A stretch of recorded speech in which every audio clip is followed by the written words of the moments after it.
बिस्मिल्लाहिर्रहमानिर्रहीम, अस्सलामुअलैकुम। Welcome back to my channel Pakistani foods official. आज मैं आप सबके लिए स्टीम सिंघाड़ा रेसिपी लेकर आई हूँ जो कि बहुत क्विक और इजी है। हम सिर्फ 2 मिनट के अंदर अंदर ये मज़ेदार सी रेसिपी रेडी कर सकते हैं। बहुत ज़्यादा आसान और सिंपल है। मैं आपको यहाँ 2 मेथड बताऊँगी, आपको जो सही लगे आप वो मेथड यूज़ करके सिंघाड़ा स्टीम दे सकते हैं। वीडियो अच्छी लगे तो थम्स अप दीजिएगा और मेरे चैनल को सब्सक्राइब करना मत भूलिएगा। यहाँ मैंने सिंघाड़ा ले लिए हैं 300 ग्राम जो कि कच्चे हैं। इसको बाज़ार से लाके बहुत अच्छे तरीके से वॉश कर लीजिएगा। अब यहाँ पहला मेथड बता रही हूँ। यहाँ मैंने एक पतीली ले ली है, उसमें मैंने 2 कप इसमें पानी ऐड करना है। उसके बाद मैंने एक स्टील की प्याली या बॉल ले लीजिए, अगर आपके पास छोटी प्याली हो तो आप वो ले लीजिए। उसमें पानी डालिएगा क्योंकि बग़ैर पानी से ये इधर उधर घूमती रहेगी, मूव करती रहेगी। उसमें पानी डाल के उसके ऊपर मैंने यहाँ स्ट्रेनर में अपने सिंघाड़ा ऐड करते हुए इसको कवर कर दिया है और 5 से 7 मिनट के लिए हम इसको स्टीम दे देंगे।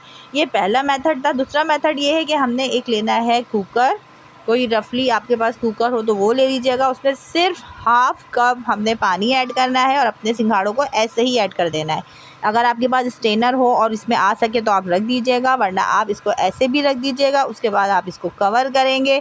कवर करने के बाद आप इसको फुल आंच करके इसमें स्टीम बनाएंगे और इसको सिर्फ 2 मिनट के लिए आप तेज़ आंच पे रखेंगे। इसके अंदर स्टीम बनना शुरू हो जाएगी। आंच देख लीजिए मीडियम टू हाई है और ये देख सकते हैं कि इसमें स्टीम बनना स्टार्ट हो गई है और थोड़ी देर में ये विसिल स्टीम बाहर फेंकेगी। हमने फ़ौरन से इसकी जो आंच है वो फ्लेम बंद कर देना है, स्टीम निकलने देंगे। उसके बाद 2 मिनट के अंदर हम इसका जो लिड है वो हटाएंगे और ये देख सकते हैं सिर्फ 2 मिनट के अंदर अंदर हमारे सिंघाड़ा जो है वो अच्छे तरीके से स्टीम हो चुका है, टेंडर हो चुका है। अब मैं इसको एक बॉल में शिफ्ट करूंगी, इसको रूम टेम्परेचर पे आने दूंगी और इसका जो पील है मैं आपको पील ऑफ करके दिखाऊंगी। ये देख सकते हैं कितने आसानी के साथ हमारे सिंघाड़े जो हैं टेंडर भी हो गए हैं, पील ऑफ भी हो गए हैं और मैंने इसको डिश आउट कर लिया है।